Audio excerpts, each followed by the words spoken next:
돈오 돈수 그리고 소를 잘 키운다. 돈오 돈수 그리고 소를 잘 키운다. 우리가 이 깨달음 이것은 문득 깨닫고 수행이 없습니다. 깨닫는 것은 수행을 해서 깨닫는 게 아닙니다. 문득 깨닫고 수행은 없다. 그래서 돈오 돈수입니다. 깨달음 자체는. 그러니까 우리가 발심을 해서 깨닫고자 마음을 내어서 선지식의 설법을 꾸준히 듣다 보면 이 직지법문을 들어야 됩니다. 듣다 보면은 자기 깨달음에 관심이 극에 달하다 보면 문득 어떤 그 사물을 보거나 어떤 소리를 듣거나 할 때 문득 깨달을 수 있습니다. 본성을, 자기 마음을 깨달을 수 있어요. 이렇게 자기 마음을 깨닫는 것은 순간입니다. 그리고 깨닫고 또 깨달은 게 아니고 그냥 끝이에요. 깨닫고 또 수행을 뭘 하는 게 아니고 그냥 깨달으면은 깨달음 자체는 그냥 끝납니다. 그래서 깨달음은 언제나 돈오 돈수예요. 깨달음은 언제나 돈오 돈수다. 이제 이거를 우리가 잘 안목이 그러니까 그 깨닫고 나야지 이런 안목이 생겨요. 깨닫기 전에는 말로만 듣게 되면은 어떤 현상이 벌어지냐면은 그 오해를 하게 됩니다. 깨닫고 나서 소를 키운다 이런 말을 하거든요. 그러면 이제 그 깨달음은 돈오 돈수라고 해놓고 왜 또 수행처럼 비춰질 수 있는 오해할 수 있는 소를 키운다 이런 말을 하느냐, 또는 이 자리에 익숙해진다 이런 말을 하느냐, 이런 이제 궁금증이 생기는 거죠. 깨달음이 없으면은 생길 수밖에 없는 거고, 먼저 공부를 실제로 해보면 그런 궁금증은 없고, 돈오 돈수 후에 우리가 손을 키운다 또는 익숙해진다 또는 분별망상 습관에서 완전히 벗어난다, 벗어나는 공부가 있다, 이런 얘기를 오해 없이 수용할 수 있게 됩니다. 그러니까 이 공부를 우리가 마음 공부를 하는 사람들이 많이 있지만 제대로 바른 길을 가야 되겠죠. 바른 길을 가야 됩니다. 우리가 대성경전을 요의경이라고 얘기합니다. 대성경전을 요의경이다. 그러니까 완전히 깨달음의 뜻을 완전하게 밝혀놓은 경전이다, 이렇게 말을 해요. 대성경전은 깨달음을 완벽하게 완전하게 다 밝혀놓은 경전이다, 이렇게 말을 합니다. 다만 이제 사람이 근기에 따라서 그렇게 완전한 깨달음에 도달하느냐 도달하지 못하느냐 하는 문제가 있을 뿐이에요. 이거는 법의 문제가 아니고 깨달음의 문제가 아니고 사람의 문제다, 이런 말을 합니다. 이런 말도 수용이 됩니다.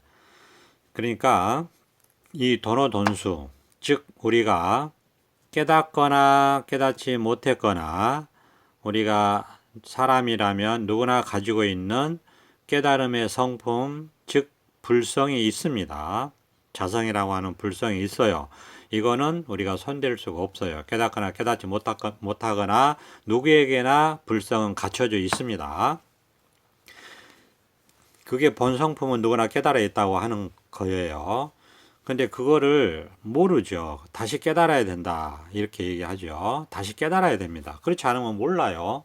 그러니까 모르고 깨달음의 성품이 완벽하게 갖춰져 있음에도 불구하고 헤매고 중생의 삶을 산다, 이런 얘기죠. 분별망상에 속아서 분별망상에 떨어져 가지고 생각만 하면서 삽니다. 그걸 중생이라고 해요. 중생이라는 것은 생각이 반복해서 끊임없이 중복해서 일어나는데 그 생각만 경험하면서 사는 삶을 중생이다, 이렇게 얘기하는 거예요. 중생이 바깥에 있는 어떤 다른 사람을 말하는 게 아닙니다. 자기 내면에서, 바깥이 없어요. 우리 실상은, 이 우주의 실제의 모습은 바깥이 없어요. 다 자기 마음입니다. 마음 밖에는 한 법도 없다, 이런 방편도 있잖아요. 그러니까 자기 마음에 중생, 생각이 중복돼서 끊임없이 중중무진연기라고 하듯이 일어난다, 이거예요. 중생, 생각이 중복돼서 끊임없이 일어나는데 그 생각만 경험하면서 사는 삶을 중생이다, 이렇게 얘기하는 거예요. 생각만 따라가면서 산다, 생각만 경험하면서 산다, 그게 중생이에요.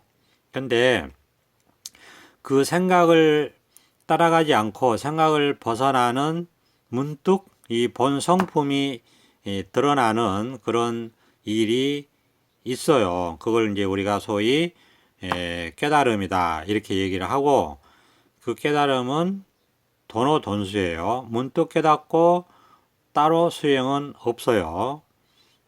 그러니까 이제 깨달으면 끝납니다. 깨달으면 끝나요. 도노돈수라고 우리가 얘기를 할 수 있어요. 수행을 해서 깨닫는 게 아니고 문득 은산철벽에 갇혀서 자기 생각으로는 어떻게도 할 수 없는 지경에 이릅니다. 그러다가 문득 어떤 모습을 보거나 어떤 소리를 들었을 때 문득 깨닫게 돼요. 그러면 스스로 알게 됩니다. 그러면 끝나요. 자, 그런 깨달음이 있다. 그러기 때문에 이제 깨달음 자체에 대해서는 할 얘기가 없어요. 깨달음 자체에 대해서는 할 말이 없습니다. 그냥 문득 깨달으면 끝나기 때문에. 말을 해도 뭐 한마디 하면 끝이잖아요. 문득 깨달으면 끝이다, 이걸로 끝이기 때문에 법문이 더 이상 없어요. 그래서 법문을 안 합니다. 깨달음 자체에 대해서는. 그런데 우리가 방편으로 이 깨닫고 나서 삶은 계속 이어지잖아요. 깨닫고 나서 삶이 계속 이어지기 때문에 방편으로 우리가 그 깨달음의 세계에서 사는 삶에 대해서는 우리가 얼마든지 얘기를 할 수 있습니다. 그러니까 지금 문득 깨닫는 것이 하나 있고, 그 다음에 깨달음 세계에 이제 들어왔잖아요. 깨달았으니까. 문득 깨달았기 때문에 깨달음 세계에 들어왔으면은 이 깨달음 세계에서 사는 삶에 대해서는 우리가 방편으로 얼마든지 무수히 얘기를 할 수 있다. 왜냐하면 이제부터는 해탈 세계의 삶이잖아요. 그러니까 해탈 세계의 삶을 얘기할 수 있어요. 그거는 어떻게 얘기가 되느냐? 중생 세계의 삶을 우리가 얘기할 수 있죠.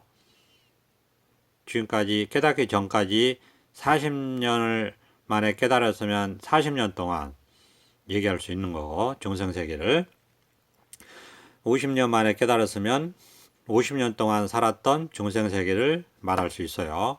60년 동안 살았으면 60년 동안 살았던 중생 세계를 얘기할 수 있습니다. 이 해탈 세계에 들어와서 얘기할 수 있습니다. 그건 다르게 얘기하면 우리가 그만큼 해탈 세계에 들어온 시간은 짧고 중생 세계에 살았던 시간은 길기 때문에 중생 세계의 이야기를 해탈 세계에서 할 수 있다, 이거예요. 근데 해탈 세계에서 하는 중생 세계 이야기는 중생 세계를 벗어나고 있는 경험을 얘기하는 겁니다. 중생세계 얘기를 하는 게 아니고, 중생세계 얘기를 하는 것 같지만은 이제는 해탈세계에서 중생의 삶을 벗어나는 이야기를 한다. 무슨 말씀인지 납득이 되시죠? 중생세계 이야기를 하는 게 아닙니다. 해탈세계에 이제 들어왔잖아요. 해탈세계는 번뇌가 없는 세계입니다. 근심 걱정이 없는 세계예요. 괴로움이 없는 세계예요. 그러니까 문득 깨달아 들어온 사람은 이렇게 번뇌가 없습니다. 그래서 번뇌 없는 얘기를 하는 거예요. 근데 아무것도 없기 때문에 뭔가 빗대어서 얘기를 할 수밖에 없어요. 뭔가 비유를 통해서 얘기를 할 수밖에 없어요. 그렇기 때문에 번뇌 없는 얘기를 하면서 중생세계를 비유해서 빗대어서 비교해서 번뇌 없음을 얘기하는 것 뿐입니다. 근심 걱정 없는 얘기를 하면서 중생세계를 비교해서 번뇌 없음을 얘기하는 거예요. 괴로움이 없음을 얘기하면서 얘기할 게 없으니까 중생세계를 비교해서 괴로움이 없음을 얘기하는 겁니다. 그러니까 여기 계속 말씀드리잖아요. 여기 뭐라고 할 게 없다. 그냥 이것뿐이지, 이것뿐이다 라고 하는 것도 방편의 말이고 억지로 하는 말이다. 계속 말씀드리잖아요. 이제 깨달으면은 그래서 깨달음도 없어요. 깨달으면은 깨달음도 없다. 깨달은 사람도 없다. 이렇게 얘기하거든요. 그렇게 얘기할 수 있어요. 왜냐하면 뭐라고 할 게 없으니까. 그래서 정멸이다 얘기하잖아요.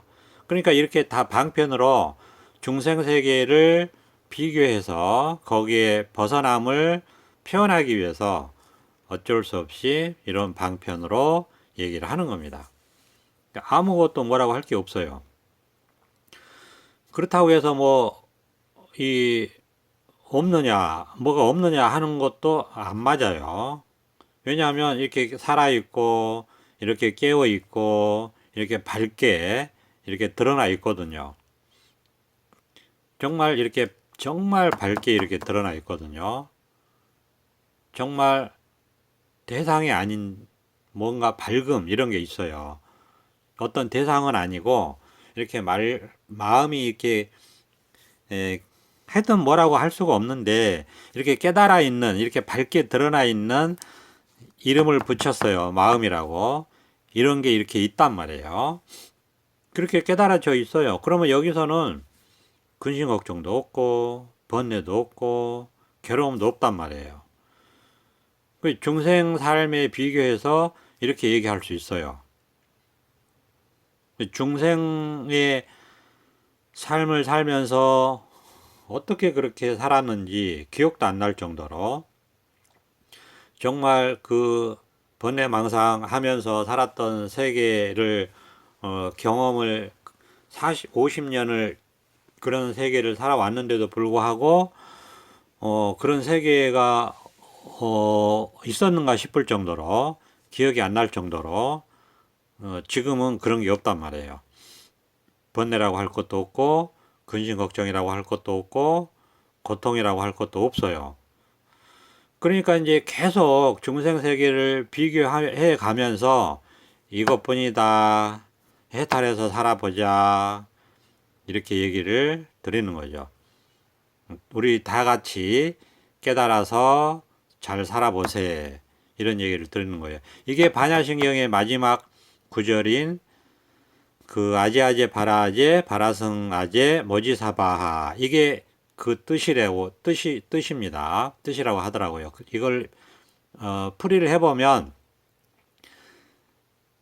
건너가자 저 피안의 언덕으로 건너가자. 즉 해탈 세계로 건너가자. 그런데 우리 모두 다 함께 건너가자. 이런 뜻입니다. 그걸 풀어보면 아제아제 바라아제 바라성아제 모지사바하. 아제아제 바라아제 바라성아제 모지사바하. 이거를 해석해보면 저 깨달음의 세계로 건너가서 깨달음의 세계를 다 함께 누리자, 이런 뜻입니다. 그러니까 이거는 얼마나 좋으면 그 풀이하지도 않고 그냥 그 소리 나는 대로 주문을 외우듯이 그렇게 외우기만 해도 공덕이 있다, 이렇게까지 얘기할 정도로 그냥 외우잖아요. 아제아제 바라제 바라성아제 머지사바하, 반야신경의 마지막 구절입니다. 그냥 외우잖아요. 암송하잖아요. 무슨 뜻인지 헤아리지도 않고 그냥 암송합니다. 이거 자체만으로도 좋아서 암송하는 거예요. 왜냐하면 다 함께 깨달아서 잘 살아보세 하는 거니까. 그래서 이 세계에 들어오면 그런 해탈의 즐거움, 그런 걸 누릴 수 있다, 이겁니다. 그런데 또 이렇게 살아보면 우리가 아직 부처의 경지에 오른 게 아니에요.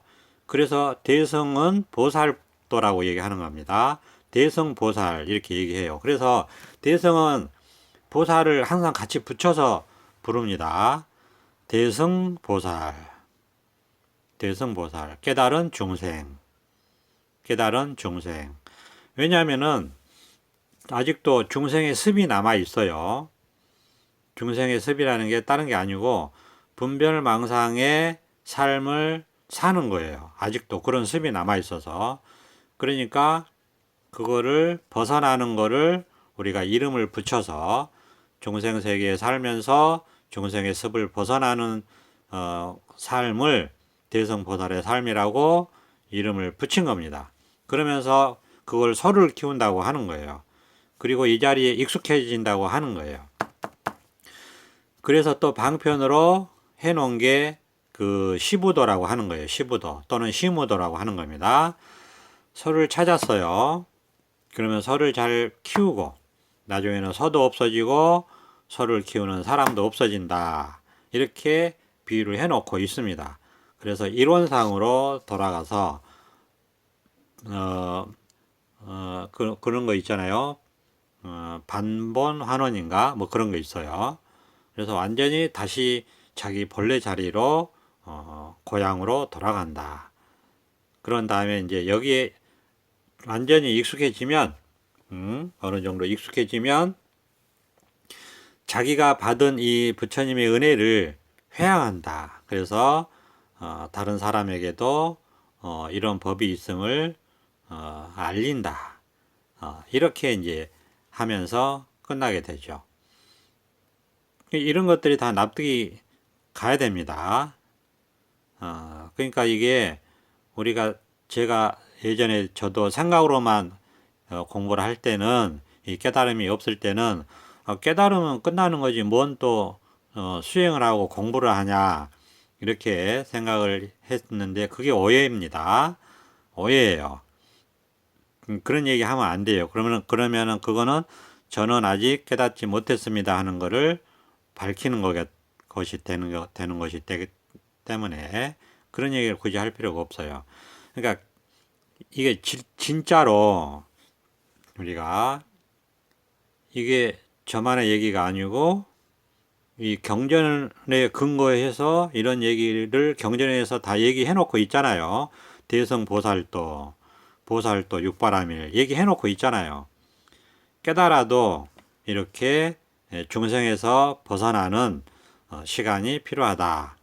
그래서 소를 키운다고 선에서는 비유를 하는 것이고, 시부도에서 그런 방편을 세워놓은 것입니다. 그리고 이직 도노이나 사비 던제라고 하는 경전의 말씀도 있는 것이고, 즉 깨달음은 도노 돈수지만은 중생의 습을 벗어나는 것은 단박에 되는 게 아니라 세월이 필요하다. 오랜 세월을 두고 벗어남의 공부가 이루어진다. 그렇지만은 이거는 수행은 아니에요. 수행이라고 할 건 아니에요. 수행은 아니다. 왜? 뭘 하는 게 아니거든요. 그냥 먹고 자고 일하고 이렇게 살아갈 뿐이에요. 그러면 여기가 해탈 자리고 도노 돈수 자리고 자기가 깨달아 들어온 자리이기 때문에 그렇게 살아가면 저절로 중생의 그 습관에서 벗어나게 돼요. 그러니까 뭘 수행하는 건 아니잖아요. 그러니까 그냥 먹고 자고 일할 뿐이다. 어디에서? 이 해탈 세계에서 자기가 깨달아 들어온 돈수한 이 자리에서, 이 해탈 세계에서 뭐라고 할 것이 없는 이 자리에서 그냥 먹고 자고 일하고 일상생활을 할 뿐이다. 끝. 자, 이렇게 되는 것입니다. 그러니까 이제, 그런데 그게 쉽지 않아요. 잘 안 됩니다. 오랜 세월 이 자리에서 먹고 자고 일하고 이렇게 살아야 돼요. 그래야지 그 50년 동안 그 익숙해진 중생의 분별습에서 벗어나게 되는 거예요. 그러니까 10년 이상 오래 걸리기 때문에 그동안에 잘 이렇게 또 엉뚱한 대로 가지 않으려면은, 그래서 이런 법문을 듣는 것도 필요하다 이겁니다. 꾸준히 이런 법문을 듣고 이런 공부를 계속, 이런 법문을 듣고 이 자리에서 살아가는 거를 이름을 붙여서 그냥 공부라고 이름을 붙인 거예요. 그래서 이런 공부가 필요하다. 꾸준히 이 자리에서 먹고 자고 일하고 살아가는 세월이 필요하다. 그러다 그게 10년, 15년, 20년 이렇게 얘기를 하는 겁니다. 그동안에 잘못될 수도 있어요. 그러니까 이런 법문을 듣는 것을 이름하여 공부다. 이렇게 이름을 붙인 거예요. 그렇다고 뭐 수행하는 건 없어요. 왜냐, 뭐 절을 하는 것도 아니고, 무슨 연보를 하는 것도 아니고, 무슨 이빠사나 사마타를 하는 것도 아니고, 그렇죠? 무슨 독경을 하는 것도 아니고, 경전을 베껴 쓰는 것도 아니고, 그러니까 수행이라고 할 게 없어요. 지관 수행을 하는 것도 아니고, 관법을 하는 것도 아니고, 우리가 뭐 이거 벗어나서 또 수행이 있나요? 그러니까 그런 걸 안 하기 때문에 수행이라고 이름을 안 붙인다 이겁니다. 그러니까 그냥 헷갈리지 않게 하려고 보림이라고 해요. 보림이라고. 또는 그냥 공부라고 하고, 또는 체험 후에 공부 이렇게 이름을 붙이고, 또는 소를 키운다고 이름을 다르게 붙인다 이거예요. 또는 그 낯선 곳에 익숙해진다 이렇게 이름을 다르게 붙이면서 우리가 살아가는 겁니다. 하도 그 오해를 많이 하고 또 수행한다고 하고 하니까 이런 식으로 얘기를 드려봤습니다. 오늘은 여기까지 하겠습니다. 감사합니다. 보선합자.